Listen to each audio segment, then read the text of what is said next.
nice. Thank you. Thanks very much. I appreciate it.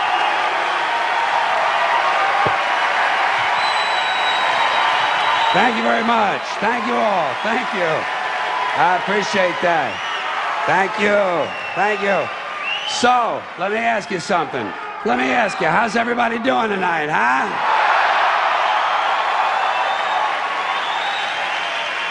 Good. Well, fuck you. Just trying to make you feel at home.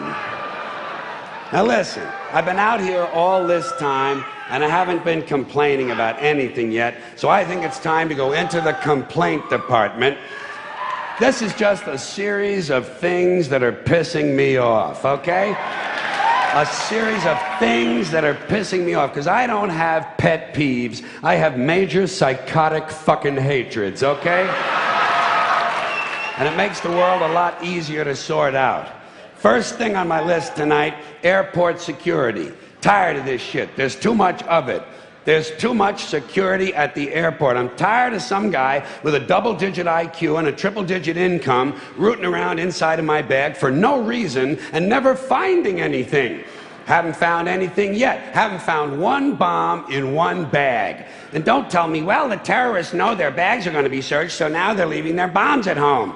There are no bombs. The whole thing is fucking pointless. And it's completely without logic. There's no logic at all. They'll take away a gun, but let you keep a knife. Well, what the fuck is that? In fact, there's a whole list of lethal objects they will allow you to take on board. Theoretically, you could take a knife, an ice pick, a hatchet, a straight razor, a pair of scissors, a chainsaw, 6 knitting needles, and a broken whiskey bottle, and the only thing they're going to say to you is that bag has to fit all the way under the seat in front of you. And if you didn't take a weapon on board, relax. After you've been flying for about an hour, they're going to bring you a knife and fork. They actually give you a fucking knife. It's only a table knife, but you could kill a pilot with a table knife.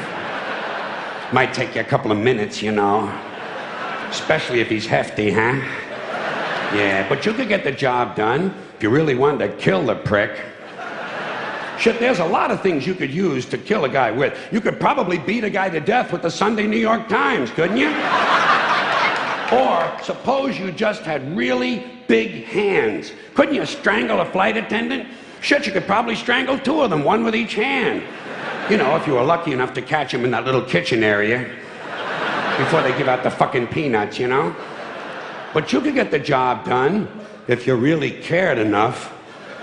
So why is it they allow a man with big, powerful hands to get on board an airplane? I'll tell you why. They know he's not a security risk because he's already answered the 3 big questions.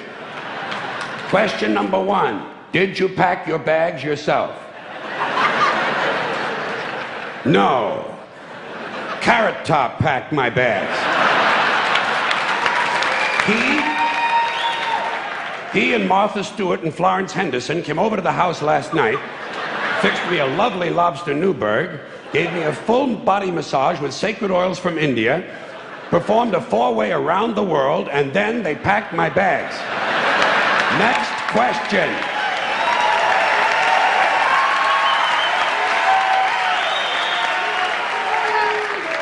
Have your bags been in your possession the whole time? No. Usually the night before I travel, just as the moon is rising, I place my suitcases out on the street corner and leave them there unattended for several hours. Just for good luck. Next question. Has any unknown person asked you to take anything on board? Well, what exactly is an unknown person? Surely everyone is known to someone. In fact, just this morning, Kareem and Youssef Ali Ben-Gaba seemed to know each other quite well. They kept joking about which one of my suitcases was the heaviest. And that's another thing they don't like at the airport, jokes. You know? Yeah, you can't joke about a bomb. Well, why is it just jokes? What about a riddle? How about a limerick? How about a bomb anecdote? You know, no punchline, just a really cute story. Or suppose you intended the remark not as a joke, but as an ironic musing. Are they prepared to make that distinction? Why, I think not. And besides, who's to say what's funny? Airport security is a stupid idea, it's a waste of money, and it's only there for one reason, to make white people feel safe. That's all. The illusion. The feeling and illusion of safety. Because the authorities know they can't make an airplane completely safe. Too many people have access. You'll notice the drug smugglers don't seem to have a lot of trouble getting their little packages on board, do they? No, and God bless them too.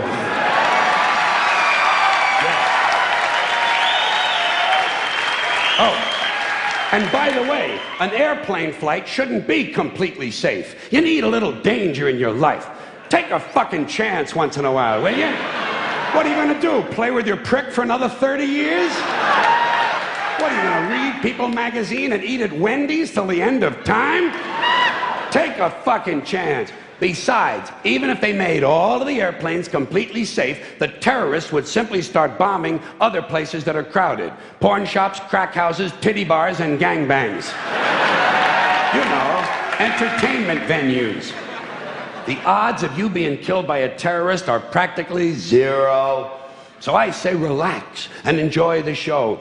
You have to be a realist. You have to be realistic about terrorism. Certain groups of people, certain groups, Muslim fundamentalists, Christian fundamentalists, Jewish fundamentalists, and just plain guys from Montana are going to continue to make life in this country very interesting for a long, long time. That's the reality. Angry men in combat fatigues talking to God on a two-way radio and muttering incoherent slogans about freedom are eventually going to provide us with a great deal of entertainment. Especially after your stupid fucking economy collapses all around you and the terrorists come out of the woodwork and you'll have anthrax in your water supply and sarin gas in your air conditioners. There'll be chemical and biological suitcase bombs in every city, and I say enjoy it. Relax. Enjoy the show. Take a fucking chance. Put a little fun in your life. To me, terrorism is exciting. It's exciting. I think the very idea that you can set off a bomb in a marketplace and kill several hundred people is exciting and stimulating, and I see it as a form of entertainment. Entertainment, that's all it is. Yeah. But I also know that most Americans are soft and frightened and unimaginative, and they don't realize there's such a thing as dangerous fun. And they certainly don't recognize a good show when they see one. I have always been willing to put myself at great personal risk for the sake of entertainment. And I've always been willing to put you at great personal risk for the same reason. As far as I'm concerned, all of this airport security, all the searches, the screenings, the cameras, the questions, it's just one more way of reducing your liberty and reminding you that they can fuck with you anytime they want. As long as you put up with it. As long as you put up with it. Which means, of course, anytime they want. Because that's what Americans do now. They're always willing to trade away a little of their freedom in exchange for the feeling, the illusion of security. What we have now is a completely neurotic population obsessed with security and safety and crime and drugs and cleanliness and hygiene and germs. There's another thing. Germs. Where did this sudden fear of germs come from in this country? Have you noticed this? The media constantly running stories about all the latest infections, salmonella, E. coli, hantavirus, bird flu, and Americans they panic easily, so now everybody's running around scrubbing this and spraying that and overcooking their food and repeatedly washing their hands, trying to avoid all contact with germs. It's ridiculous, and it goes to ridiculous lengths. In prisons, before they give you a lethal injection, they swab your arm with alcohol. It's true. It's true. It's true. Well, they don't want you to get an infection. And you can see their point. Wouldn't want some guy to go to hell and be sick. It would take a lot of the sportsmanship out of the whole execution. Fear of germs, why these fucking pussies? You can't even get a decent hamburger anymore. They cook the shit out of everything now because everybody's afraid of food poisoning. Hey, where's your sense of adventure? Take a fucking chance, will you? You know how many people die in this country from food poisoning every year? 9,000. That's all. It's a minor risk. Take a fucking chance, bunch of goddamn pussies. Besides, what do you think you have an immune system for? It's for killing germs. But it needs practice. It needs germs to practice on. So listen. If you kill all the germs around you and live a completely sterile life, then when germs do come along, you're not going to be prepared. And never mind ordinary germs, what are you going to do when some super virus comes along that turns your vital organs into liquid shit? I'll tell you what you're going to do. You're going to get sick, you're going to die, and you're going to deserve it because you're fucking weak and you got a fucking weak immune system. Now, God damn it. Hey. All right. Let me tell you a true story about immunization, okay? When I was a little boy in New York City in the 1940s, we swam in the Hudson River, and it was filled with raw sewage, okay? We swam in raw sewage, you know, to cool off. And at that time, the big fear was polio. Thousands of kids died from polio every year. But you know something? In my neighborhood, no one ever got polio. No one, ever. You know why? Because we swam in raw sewage. It strengthened our immune systems. The polio never had a prayer. We were tempered in raw shit. So personally, I never take any special precautions against germs. I don't shy away from people who sneeze and cough. I don't wipe off the telephone. I don't cover the toilet seat. And if I drop food on the floor, I pick it up and eat it. I eat it. Yes, I do. Even if I'm at a sidewalk cafe in Calcutta, the poor section, on New Year's morning during a soccer riot. And you know something? In spite of all that so-called risky behavior, I never get infections. I don't get them. I don't get colds. I don't get flu. I don't get headaches. I don't get upset stomachs. And you know why? Because I got a good, strong immune system, and it gets a lot of practice. My immune system is equipped with the biological equivalent of fully automatic military assault rifles with night vision and laser scopes. And we have recently acquired phosphorus grenades, cluster bombs, and anti-personnel fragmentation mines. So, when my white blood cells are on patrol, reconnoitering my bloodstream, seeking out strangers and other undesirables, if they see any suspicious-looking germs of any kind, they don't fuck around. They whip out the weapons, they wax the motherfucker, and deposit the unlucky fellow directly into my colon. Into my colon. There's no nonsense. There's no Miranda warning. There's none of that 3 strikes and you're out shit. First defense, bam, into the colon you go.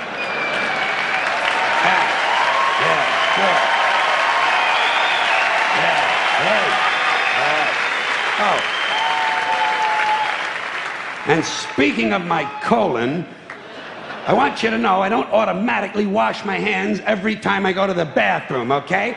Can you deal with that? Sometimes I do, sometimes I don't. You know when I wash my hands? When I shit on them. That's the only time. And you know how often that happens? Tops, 2, 3 times a week. Tops. Maybe a little more frequently over the holidays, you know what I mean? And I'll tell you something else, my well-scrubbed friends.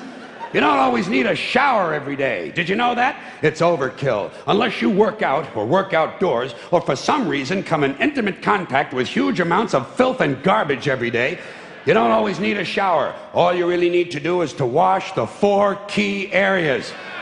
Armpits, asshole, crotch, and teeth. Got that? Armpits, asshole, crotch, and teeth. In fact, you can save yourself a whole lot of time if you simply use the same brush on all 4 areas.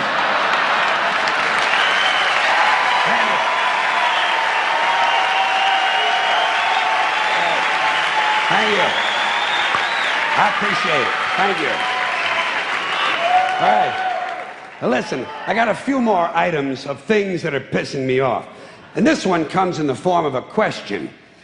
Haven't we had about enough of this cigar-smoking shit in this country? Huh? Hey, God. When is this going to end?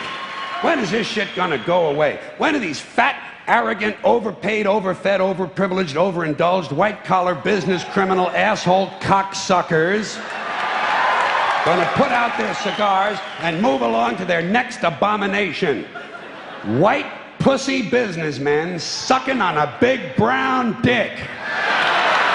That's all it is. That's all it is. That's all it was. Yeah. A big brown dick.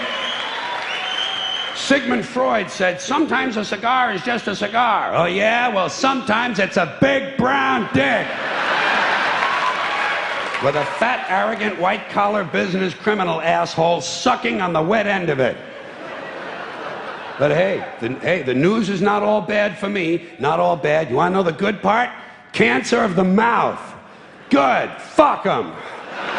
Makes me happy. It's an attractive disease. Goes nice with a cell phone. So light up, suspender man, and suck that smoke deep down into your empty suit and blow it out your ass, you fucking cocksucker. Now, thank you. Thank you. Hey. Here's another question I've been pondering. What is all this shit about angels? Have you heard this? Yeah, 3 out of 4 people now believe in angels. What are you, fucking stupid? Has everybody lost their fucking minds in this country? Angel shit. You know what I think it is? I think it's a massive, collective, psychotic, chemical flashback of all the drugs, smoked, swallowed, snorted, shot, and absorbed rectally by all Americans from 1960 to 1990. 30 years of adulterated street drugs will get you some fucking angels, my friend. Angel shit. What about goblins, huh? Doesn't anybody believe in goblins? Never hear about them except on Halloween, and it's always negative shit, too, you know? And zombies. Where the fuck are all the zombies? That's the trouble with zombies. They're unreliable. I say if you're gonna buy the angel shit, you might as well go for the zombie package as well. Here's another horrifying example or aspect of American culture, that the pussification, the continued pussification of the American male in the form... Yeah, all right. In the form of Harley-Davidson theme restaurants. What the fuck is going on here? Harley-Davidson used to mean something. It stood for biker attitude. Grimy outlaws and their sweaty mamas, full of beer and crank, rolling around on Harleys, looking for a good time, destroying property, raping teenagers, and killing policemen. All very necessary activities, by the way. But now, theme restaurants, and this soft shit obviously didn't come from hardcore bikers. It came from these weekend motorcyclists, these fraudulent 2-day-a-week motherfuckers who have their bikes trucked into Sturgis, South Dakota for the big rally, and then ride around like they just come in off the road. Dentists and bureaucrats and pussy boy software designers getting up on a Harley because they think it makes them cool. Well, hey, skeezicks, you ain't cool, you're fucking chilly. And chilly ain't never been cool. And here, as long as we're talking about theme restaurants, I got a proposition for you. I think if white people are gonna burn down black churches, then black people ought to burn down the House of Blues. Huh? What a fucking disgrace that place is. The House of Blues. They ought to call it the House of Lame White Motherfuckers. Inauthentic, low-frequency, single-digit, lame white motherfuckers. Especially these male movie stars who think they're blues artists. You ever see these guys? Don't you just want to puke in your soup when one of these fat, balding, overweight, overaged, out-of-shape, middle-aged male movie stars with sunglasses jumps on stage and starts blowing into a harmonica? It's a fucking sacrilege. In the first place, white people got no business playing the blues ever, at all, under any circumstances. Ever, ever, ever. What the fuck do white people have to be blue about? Banana Republic ran out of khakis. Huh? The espresso machine is jammed. Hootie and the Blowfish are breaking up. Shit, white people ought to understand their job is to give people the blues, not to get them. And certainly not to sing or play them. Tell you a little secret about the blues. It's not enough to know which notes to play. You got to know why they need to be played. And another thing, I don't think white people should be trying to dance like blacks. Stop that. Stick to your faggoty polkas and waltzes. And that repulsive country line dancing shit that you do. And be yourself, be proud, be white, be lame, and get the fuck off the dance floor. Now, I thank you. Now, listen. Long as we're discussing minorities, I'd like to mention something about language. There are a couple of terms being used a lot these days by guilty white liberals. First one is happens to be. He happens to be black. I have a friend who happens to be black. Like it's a fucking accident, you know? Happens to be black. Yes, he happens to be black. Ah, yeah. He had 2 black parents? Oh, yes, he did. Yes, that's right. And they fucked? Oh, indeed they did. Indeed they did. So where does the surprise part come in? I should think it would be more unusual if he just happened to be Scandinavian. And the other term is openly gay. They'll say, he's openly gay. But that's the only minority they use that for. You know, you wouldn't say someone was openly black. Well, maybe James Brown. Or Louis Farrakhan. Louis Farrakhan is openly black. Colin Powell is not openly black. Colin Powell is openly white. He just happens to be black. Okay. Thank you. Thank you. Yeah. Oh, thank you. Thank you. And while we're at it, when did the word urban become synonymous with the word black? Did I fall asleep for 8 or 9 years? Urban styles, urban trends, urban music. I was not consulted on this at all. Didn't get an email, didn't get a fax, didn't get a fucking postcard. Fine. Let them go. And I don't think white women should be calling each other girlfriend, okay? Stop pretending to be black. And no matter what color you are, you go, girl, should probably go.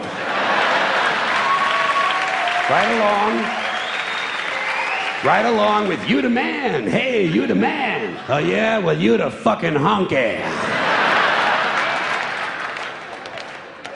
Now, something a little more positive for you.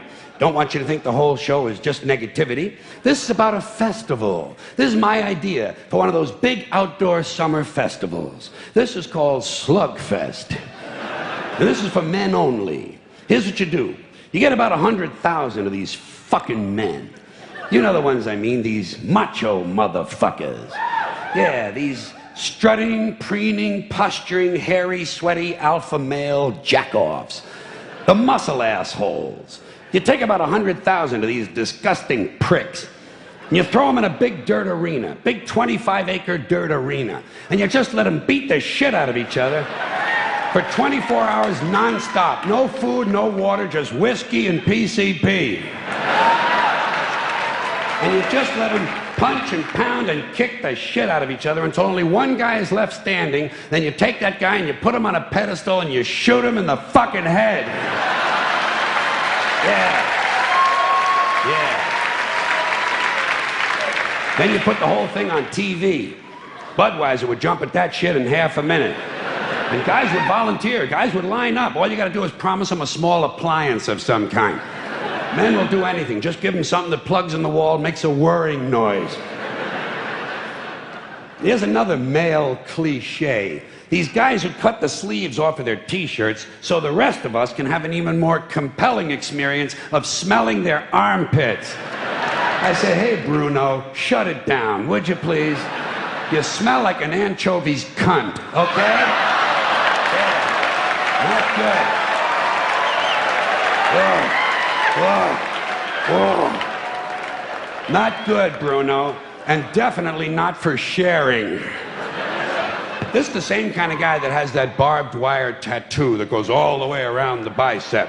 You seen that, haven't you? That's just what I need. Some guy who hasn't been laid since the bicentennial wants me to think he's a bad motherfucker because he's got a picture, a painting of some barbed wire on his eyes. Hey, Junior, come around when you have the real thing on there. I'll squeeze that shit on good and tight for you, okay? No kidding. No kidding. This is the same kind of guy. If you smashed him in the face 8 or 9 times with a big chunk of concrete and then beat him over the head with a steel rod for an hour and a half, you know what? He'd drop like a fucking rock. Like a rock. Here's another guy thing that sucks. These t-shirts that say, lead, follower, get out of the way. You ever see that? This is more of that stupid Marine Corps bullshit. Obsolete male impulses from 100,000 years ago. Lead, follower, get out of the way. You know what I do when I see that shirt? I obstruct. I stand right in the guy's path, force him to walk around me. He gets a little past me, I spin him around, kick him in the nuts, rip off the shirt, wipe it on my ass, and shove it down his fucking throat. That's what I do when I see that shirt. Yeah. Hey, listen, that's all these Marines are looking for, a good time. And speaking of tough guys, I'm getting a little tired of hearing that after 6 policemen get arrested for shoving a floor lamp up some black guy's ass and ripping his intestines out, the police department announces they're going to have sensitivity training. I say, hey, if you need special training to be told not to jam a large, cumbersome object up someone else's asshole, maybe you're too fucked up to be on the police force in the first place. Huh? Maybe. Maybe not. Maybe not. I don't know. Listen. Yeah. That's right. You know what they ought to do? They ought to have 2 new requirements for being on the police. Intelligence and decency. You never can tell. It might just work. It certainly hasn't been tried yet. No one should ever have any object placed inside their asshole that is larger than a fist and less loving than a dildo. Okay? Now, this next thing is about our president. This is about our president. Bill Jeff. Clinton. I don't call him Clinton. I call him Clinton. Clinton, C-L-I-T, T-I-N apostrophe. His big deal was JFK, isn't that right? Loved JFK, wanted to emulate JFK in every way. Well, JFK's administration was called Camelot, although it really should have been called Come-A-Lot. Because that's what he did, he came a lot. So Clinton's looking for a legacy, that's what he should call it. Well, maybe Come a Little would be better for him. Because he came a little, you know, little on the dress, little on the desk, not a whole lot, really. Hey. He was no match for Kennedy in the pussy department. Kennedy aimed high, Marilyn Monroe. Clinton showed his dick to a government clerk. There's a drop-off here. There's a drop-off. Thank you.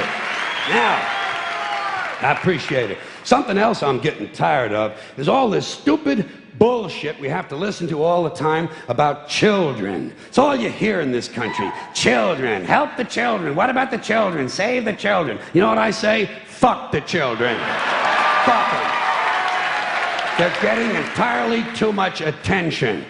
And I know what you're thinking. You say, Jesus, he's not going to attack children, is he? Yes, he is. He's going to attack children.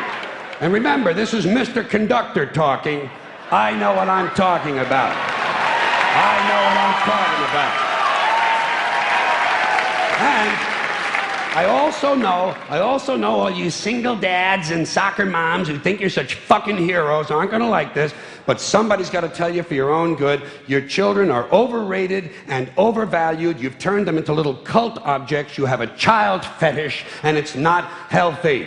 And don't give me that weak shit. Well, I love my children. Fuck you.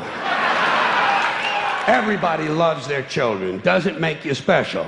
John Wayne Gacy loved his children. Kept them all right out in the yard near the garage. That's not what I'm talking about. What I'm talking about is this constant, mindless yammering in the media, this neurotic fixation that somehow everything has to be revolved around children. It's completely out of balance. Listen, there are a couple of things about kids you have to remember. First of all, they're not all cute, okay? In fact, if you look at them close, some of them are rather unpleasant looking. And a lot of them don't smell too good either. The little ones in particular seem to have a kind of urine and sour milk combination or something. Stay with me on this. The sooner you face it, the better off you're going to be. Second premise, not all children are smart and clever. Got that? Kids are like any other group of people. A few winners, a whole lot of losers.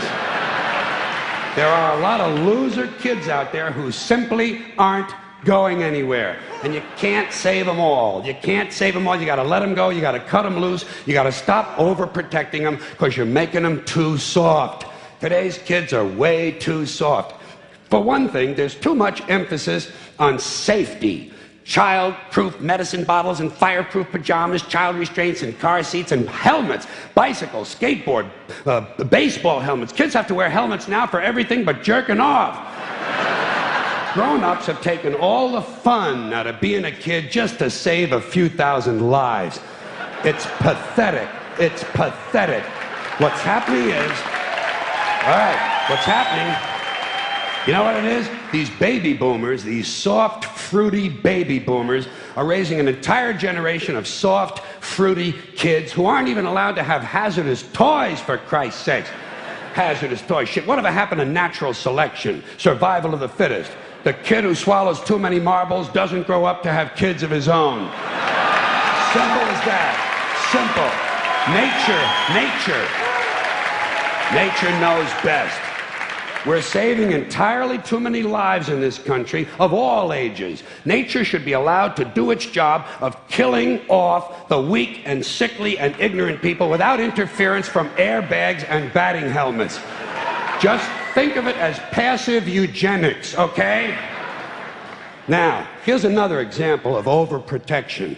Did you ever notice on the TV news, every time some guy with an AK-47 strolls onto a schoolyard and kills 3 or 4 kids and a couple of teachers, the next day, the school is overrun with counselors and psychiatrists and grief counselors and trauma therapists trying to help the children cope. Shit. When I was in school, someone came to our school and killed 3 or 4 of us. We went right on with our arithmetic. 35 classmates minus 4 equals 31.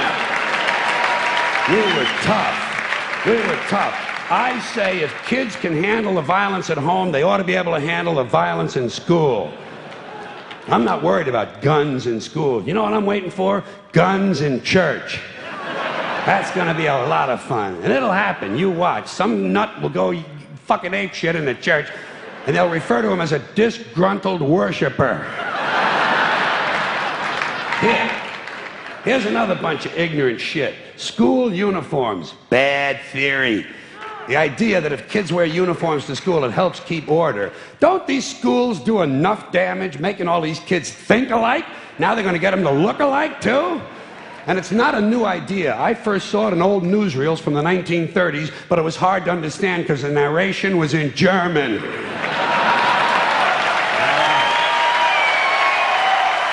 One more. Thank you. One more item about children, and that is this superstitious nonsense that blames tobacco companies for kids who smoke. Listen, kids don't smoke because a camel in sunglasses tells them to. They smoke for the same reasons adults do, because it relieves anxiety and depression. And you'd be anxious and depressed too if you had to put up with these pathetic, insecure, striving, anal, yuppie parents who enroll you in college before you're old enough to know which side of the playpen smells the worst. And then they fill you full of Ritalin and drag you all over town in search of meaningless structure. Little League, Cub Scouts, swimming, soccer, karate, piano, bagpipes, watercolors, witchcraft, glass blowing, and dildo practice. They even have play dates, for Christ's sakes. Playing is now done by appointment. Whatever happened to you show me your wee-wee and I'll show you mine? Hey, no wonder kids smoke. It helps. Not as much as weed, but hey, you can't have everything. You know it's true. Parents are burning these kids out on structure. I think every day all children should have 3 hours of daydreaming. Just daydreaming. You could use a little of it yourself, by the way. Just sit at the window, stare at the clouds. It's good for you. If you want to know how you can help your children, leave them the fuck alone.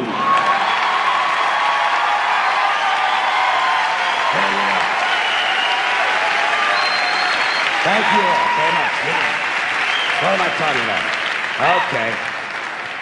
All right, now a little change of pace, a little change of intensity. I want you to know what's on television tonight on the other channels. Always like people to know what it is they're missing by listening to my shit. First of all, on the Playboy channel, yeah, tonight, they have one of those new reality shows where the people at home send in their own tapes. It's called Home Videos of Bad Fucking. And speaking of that delightful activity, I guess you know last week Ricky Lake had a special program, Women Who Fake Orgasms. So tonight, not to be outdone, Jerry Springer has a nighttime special, Men Who Fake Bowel Movements. Yeah, I think they're running out of topics on those shows too. Sally Jesse's next show is Rapists Who Force Their Victims to Play Yahtzee Beforehand. Getting a little strange on daytime TV.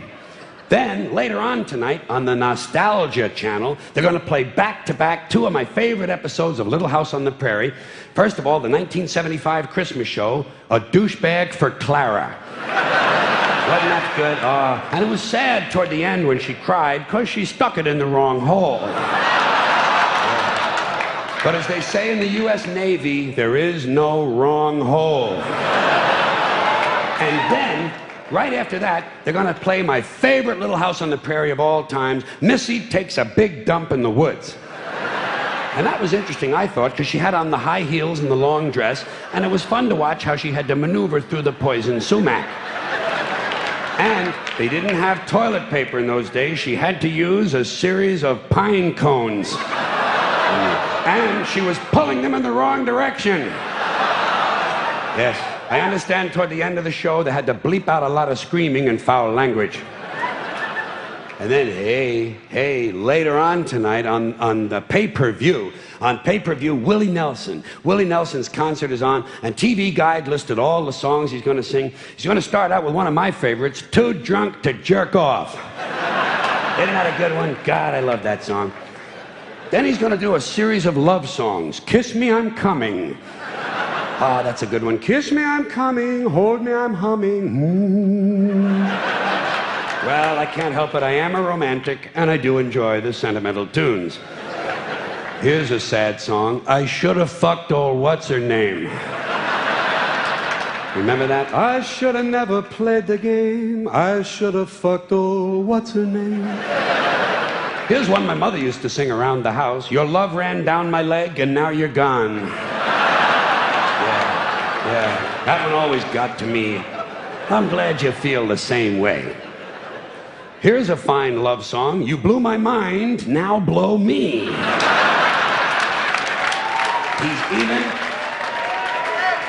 He's even going to do a Stevie Wonder song. I just called to say I tested positive. Yeah, well, you don't want to leave anybody out. Do you know what I mean?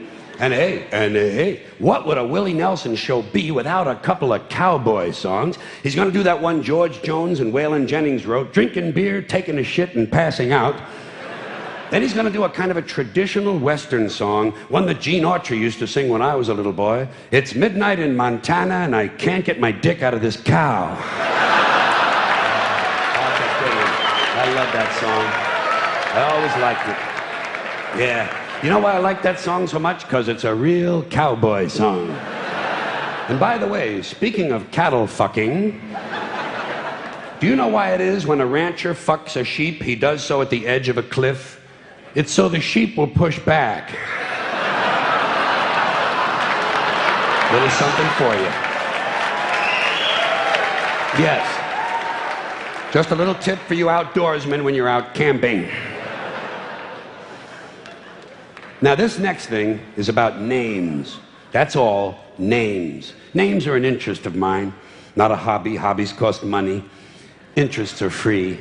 This is just about names. Did you ever notice how they name singles bars? Singles bars all have the same kind of cutesy little one-word names that end in S. Scamps, tramps, chats, rumors, cahoots, cheers, chances, mingles, risks, gambits, notions. Hey, if I had a singles bar, you know what I'd call it? Nipples and dicks. Huh? A little truth in advertising. The Sperm Club. Snatch-O-Rama. The Crotcheteria. Frankie's Fuckery. Cafe Vagina. Open all night. Well, I'm an old-fashioned guy. I'm old-fashioned because I believe the name on the outside of a place ought to let you know what's going on the inside. Here would be a good name for a gay restaurant. The Mouthful. Huh? Come on, that's clever shit. That's a double pun, goddammit. You didn't think of it. Besides, you don't have to eat there if you don't want to. No, just go in, have a cocktail. Or a highball. Here's another name I don't care for, TGI Fridays. You know these cutesy-ass little places, TGI Fridays? That whole TGIF thing was cute for about an hour. And that was 65 years ago when someone first said it on the radio. Not cute anymore. Time to start bombing these locations. TGI Fridays. If I had a place like that, you know what I'd call it? HSIOW. Holy shit, it's only Wednesday. I think people would drink a lot more liquor if they thought it was Wednesday all the time. Well, I'm just looking for a little honesty in these names. Little honesty, that's not asking a lot. I'm thinking of opening up a motel and calling it the Sleep and Fuck. Wouldn't that be a good, honest name for a motel? Who needs this Shady Pines bullshit? The Sleep and Fuck Motel. Get me one of them big neon signs. Sleep, fuck. Sleep, fuck. Sleep and fuck. Sleep and fuck. Sleep and fuck. Sleep, fuck. Sleep, fuck. Yeah. Sleep and fuck. Sleep and fuck. You put it right at the Jersey entrance to the Holland Tunnel, you know? Well, actually, fucking sleep would be a little more accurate, wouldn't it? Best name for a motel would be the fucking smoke and sleep and roll over and get out of bed and wash your crotch and go out and buy 2 cans of Mr. Pibb and go home and fuck a whole lot more. A whole lot more. Because that's all they ever have left in those soda machines on Sunday night. Mr. Pibb and Diet Shasta Orange. And that yellow can of Canada Dry tonic water that nobody wants. And speaking of naming things, am I the only person in this country who's laughing when these commercials come on television for Snapper lawnmowers? Isn't there anyone else in this fading republic who knows what a snapper is? A snapper is a pussy, okay? That's what it means. Snapper means pussy. It's derived from an older, more specific term, snappin' pussy, which describes a particular type of pussy, one with good, quick muscular control, kind of an elasticity in the vaginal wall that can grab a hold of you and give you a decent hump. Do you know what I'm talking about? A snappin' pussy. But now snapper means any kind of pussy, and they've named a lawnmower company after it. Now, I have seen a few snappers in my day. Never seen one that'll cut grass. No. Maybe do a little edging along the driveway after a party. That's all you can hope for. But you know, weed whacker you can understand. Now, a lot of these company names and product names are influenced by marketing and advertising people. And this next thing is about advertising. And by the way, if you should have any cognitive dissonance about the fact that I do commercials for 10, 220 and still attack advertising up here, well, you're just going to have to figure that shit out on your own, okay? Now, this is called advertising lullaby. Keeping in mind, of course, that the whole purpose of advertising is to lull you to sleep. Quality, value, style, service, selection, convenience, economy, savings, performance, experience, hospitality, low rates, friendly service, name brands, easy terms, affordable prices, money-back guarantee, free installation.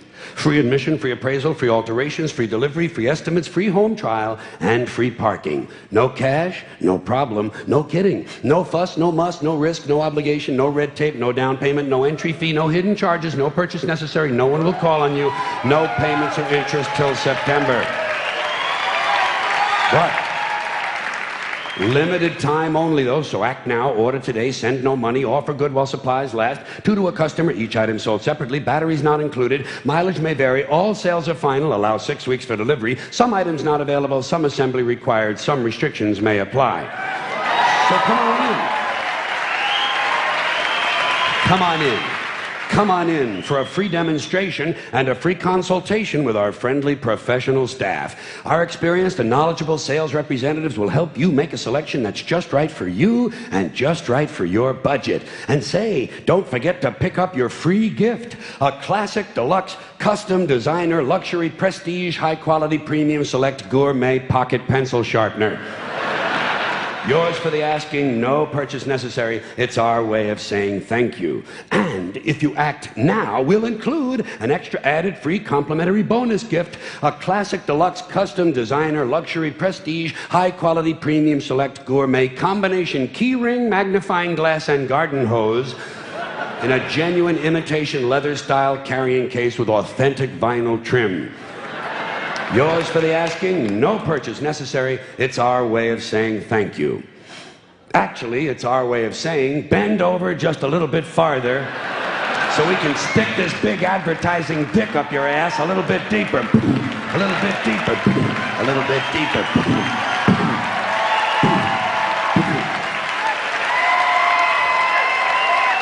You miserable, no good fucking consumer asshole. Because you do know, folks, living in this country, you're bound to know that every time you're exposed to advertising, you realize once again that America's leading industry, America's most profitable business is still the manufacture, packaging, distribution, and marketing of bullshit. High quality, grade A, prime cut, pure American bullshit. And the sad part is that most people seem to have been indoctrinated to believe that bullshit only comes from certain places, certain sources. Advertising, politics, salesmen, not true. Bullshit is everywhere. Bullshit is rampant. Parents are full of shit, teachers are full of shit, clergymen are full of shit, and law enforcement people are full of shit. This entire country is completely full of shit, and always has been. From the Declaration of Independence to the Constitution to the Star-Spangled Banner, it's still nothing more than one big steaming pile of red, white, and blue all-American bullshit. Because think of how we started. Think of that. This country was founded by a group of slave owners who told us all men are created equal. Oh yeah, all men, except for Indians and niggers and women, right? Always like to use that authentic American language. This was a small group of unelected white male land-holding slave owners who also suggested their class be the only one allowed to vote. Now that is what's known as being stunningly and embarrassingly full of shit. And I think Americans really show their ignorance when they say they want their politicians to be honest. What are these fucking cretins talking about? If honesty were suddenly introduced into American life, the whole system would collapse. No one would know what to do. Honesty would fuck this country up. And I think deep down Americans know that. That's why they elected and re-elected Bill Clinton. That's why.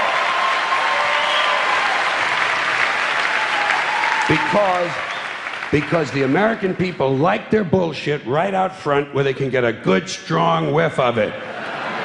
Clinton might be full of shit, but at least he lets you know it. Dole tried to hide it, didn't he? Dole kept saying, I'm a plain and honest man. Bullshit. People don't believe that. What did Clinton say? He said, hi, folks, I'm completely full of shit, and how do you like that? And the people said, you know something? At least he's honest. At least he's honest about being completely full of shit. It's just like the business world, same as business. Everybody knows by now, all businessmen are completely full of shit. Just the worst kind of low-life criminal cocksuckers you could ever want to run into. A fucking piece of shit businessman. And the proof of it is they don't even trust each other. They don't trust one another. When a businessman sits down to negotiate a deal, the first thing he does is to automatically assume that the other guy is a complete lying prick who's trying to fuck him out of his money. So he's got to do everything he can to fuck the other guy a little bit faster and a little bit harder. And he's got to do it with a big smile on his face. You know that big bullshit businessman smile? And if you're a customer, whoa, that's when you get the really big smile. Customer always gets that really big smile as the businessman carefully positions himself directly behind the customer and unzips his pants and proceeds to service the account. I'm servicing this account. This customer needs service. Now you know what they mean. Now you know what they mean when they say, we specialize in customer service. Whoever coined the phrase, let the buyer beware, was probably bleeding from the asshole. But that's business. That's business. But in the bullshit department, a businessman can't hold a candle to a clergyman. Because I got to tell you the truth, folks. I got to tell you the truth. When it comes to bullshit, big time, major league bullshit, you have to stand in awe of the all-time champion of false promises and exaggerated claims, religion. No contest. No contest. Religion easily has the greatest bullshit story ever told. Think about it. Religion has actually convinced people that there's an invisible man living in the sky who watches everything you do every minute of every day. And the invisible man has a special list of 10 things he does not want you to do. And if you do any of these 10 things, he has a special place full of fire and smoke and burning and torture and anguish where he will send you to live and suffer and burn and choke and scream and cry forever and ever till the end of time. But he loves you.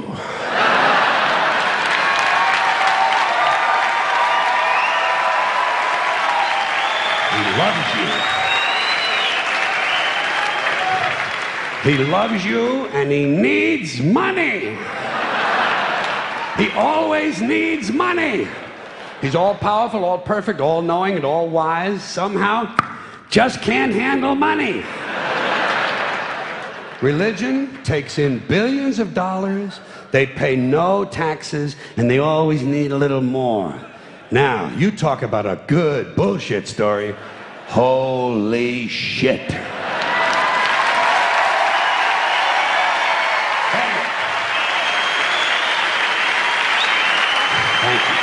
But, thank you. Thank you very much. But I want you to know something. This is sincere. I want you to know, when it comes to believing in God, I really tried. I really tried. I tried to believe that there is a God who created each of us in his own image and likeness, loves us very much, and keeps a close eye on things. I really tried to believe that, but I gotta tell you, the longer you live, the more you look around, the more you realize something is fucked up. Something is wrong here. War, disease, death, destruction, hunger, filth, poverty, torture, crime, corruption, and the ice-capades. Something is definitely wrong. This is not good work. If this is the best God can do, I am not impressed. Results like these do not belong on the resume of a supreme being.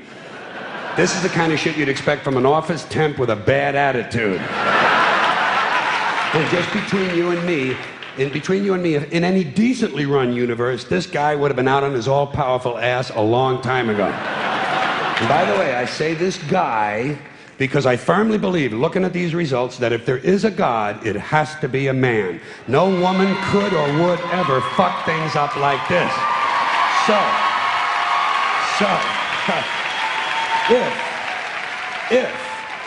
if there is a God, if there is, I think most reasonable people might agree that he's at least incompetent and maybe, just maybe, doesn't give a shit.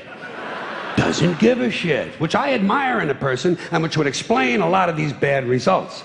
So rather than be just another mindless religious robot, mindlessly and aimlessly and blindly believing that all of this is in the hands of some spooky, incompetent father figure who doesn't give a shit, I decided to look around for something else to worship, something I could really count on. And immediately, I thought of the sun. Happened like that. Overnight, I became a sun worshiper. Well, not overnight, you can't see the sun at night. But first thing the next morning, I became a sun worshiper.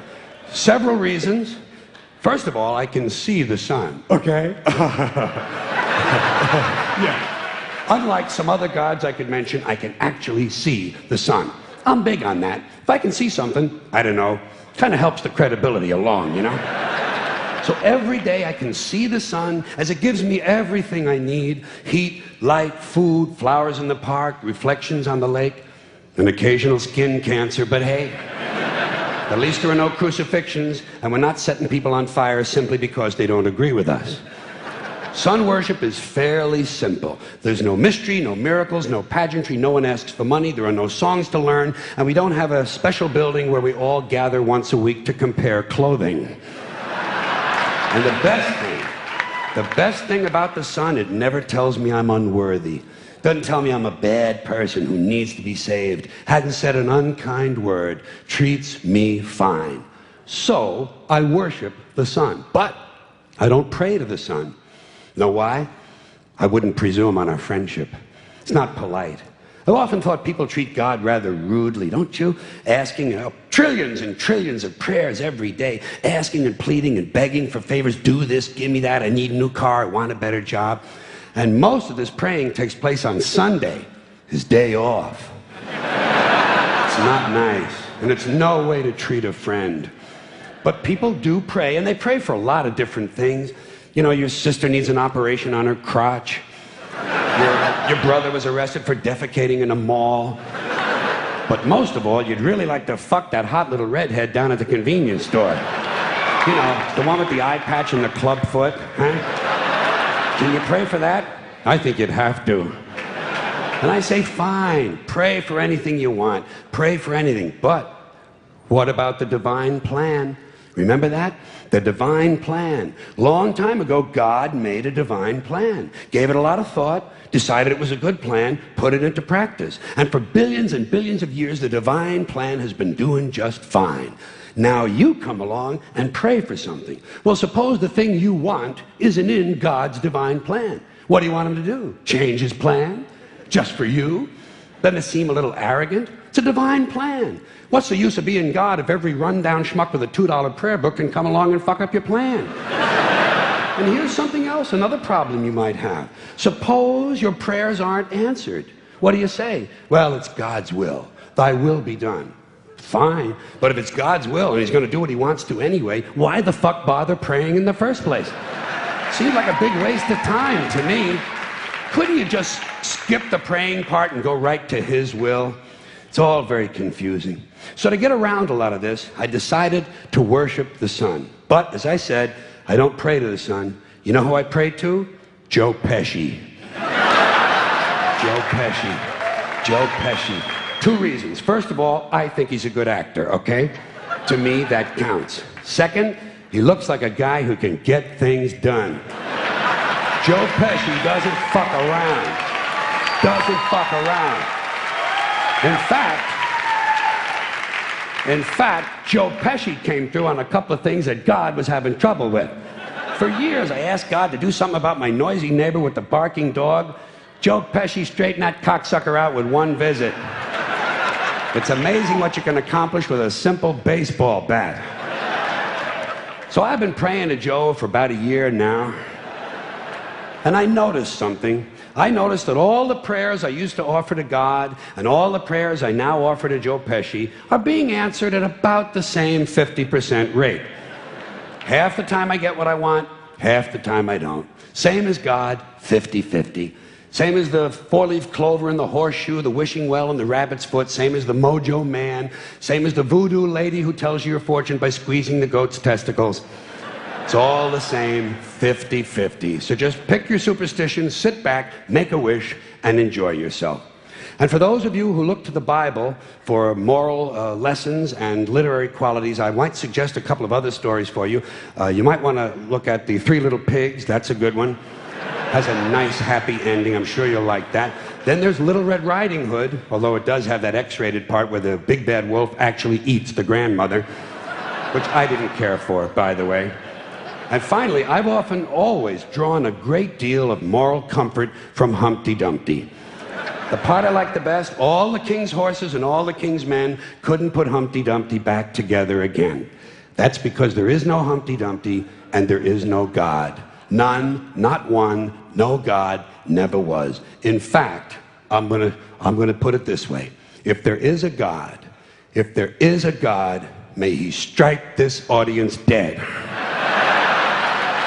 See, nothing happened. Nothing happened. Everybody's okay. All right? Tell you what, I'll raise the stakes. I'll raise the stakes a little bit. If there is a God, may he strike me dead. See, nothing happened. Oh, wait, got a little cramp in my leg. And my balls hurt. Plus, I'm blind. Oh, now I'm okay again. Must have been Joe Pesci, huh? God bless Joe Pesci. Thank you all very much. Joe bless you. Thank you very much. I appreciate it.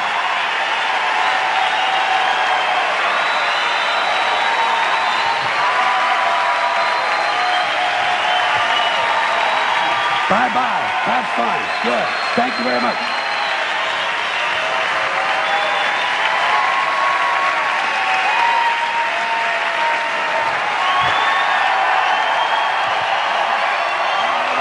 Have a good time. Have a good time. Thank you.